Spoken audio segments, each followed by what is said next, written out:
দেখেন, আমি নিজে একজন জুলাইয়ের সপক্ষের একজন ব্যক্তি হিসেবে, একজন রাজনৈতিক কর্মী হিসেবে এবং ফ্যাসিবাদ বিরোধী যে আন্দোলন ছিল সেই আন্দোলনের একজন রাজপথের কর্মী হিসেবে আমি চাই যে যারা জুলাই অভ্যুত্থানে যে গণহত্যা সংগঠিত হয়েছে সেই গণহত্যার সাথে যারা জড়িত ছিল, যারা নির্দেশদাতা ছিল, যারা সেই নির্দেশ পালন করেছে ফিল্ড পর্যায়ে, এবং বিগত 17 বছরের যে ফ্যাসিবাদ বিরোধী আন্দোলনের সময় যত গুম খুন হত্যাকাণ্ড সংঘটিত হয়েছে, তো অর্থাৎ আওয়ামী লীগের সময় বিগত ফ্যাসিবাদী খুনি হাসিনার সময় সকল হত্যাকাণ্ডের সাথে যারা জড়িত সকলের বিচার হোক, এটা আমি মনে প্রাণে চাই এবং আমি এটার জন্য কাজ করে যাব।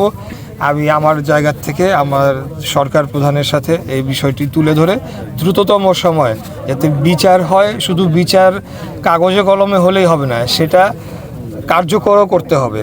সেই কার্যকর করার জন্য আমরা প্রস্তুত রয়েছি এবং আমরা চাই সেটা জনগণের দাবি অনুযায়ী। হত্যাকারীরা এখনো দেশের বাইরে থেকে হুমকি দিচ্ছে দেশে আসবে, এরকম এটার বিরুদ্ধে রাষ্ট্র কী ব্যবস্থা নিতে পারে? দেখেন, আমি একজন রাজপথের কর্মী, ঠিক আছে। আমি বলবো যে খুনি হাসিনার ফাঁসির দড়ি আমরা হাতে নিয়ে বসে আছি।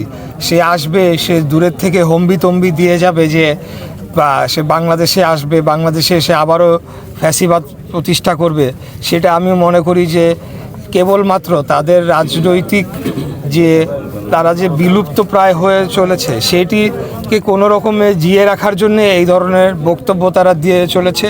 কিন্তু আমরা যারা ফ্যাসিবাদ বিরোধী আন্দোলনে সংগ্রাম করেছি, লড়াই করেছি এবং আমাদের ভাইদের যারা হত্যা করেছে তারা যদি আবার কোনো দিনও বাংলাদেশের মাটিতে এসে রাজনীতি করা তো দূরের কথা, বাংলাদেশের মাটিতে পা রাখা মাত্রই আমরা সেখানে জনগণকে সাথে নিয়ে এই ফাঁসির রায় কার্যকর করার জন্য যা যা করণীয় সকল কিছুই করব।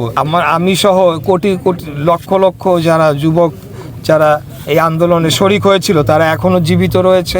আমি মনে করি বাংলাদেশের জনগণ এই আওয়ামী লীগ এবং ফ্যাসিবাদকে ঘৃণা ভরে প্রত্যাখ্যান করেছে এবং তারা এখন যে ধরনের বক্তব্য দিয়ে চলেছে এটা কেবলমাত্র তাদের রাজনৈতিক অস্তিত্ব টিকিয়ে রাখার একটা ক্ষুদ্র প্রয়াস মাত্র, কিন্তু সেটিকে আমরা কোনোভাবে সফল হতে দেব না। আমরা তাদের ফাঁসির দড়ি হাতে নিয়ে আমরা বসে আছি, তারা আসুক বাংলাদেশে, আমরাও দেখিয়ে দিব যে বাংলাদেশের জনগণ কিভাবে প্রতিবাদ এবং প্রতিরোধ গড়ে তুলতে জানে, যেটা বিগত 2024 সালের জুলাই মাসে আমরা দেখিয়েছি ইনশাআল্লাহ।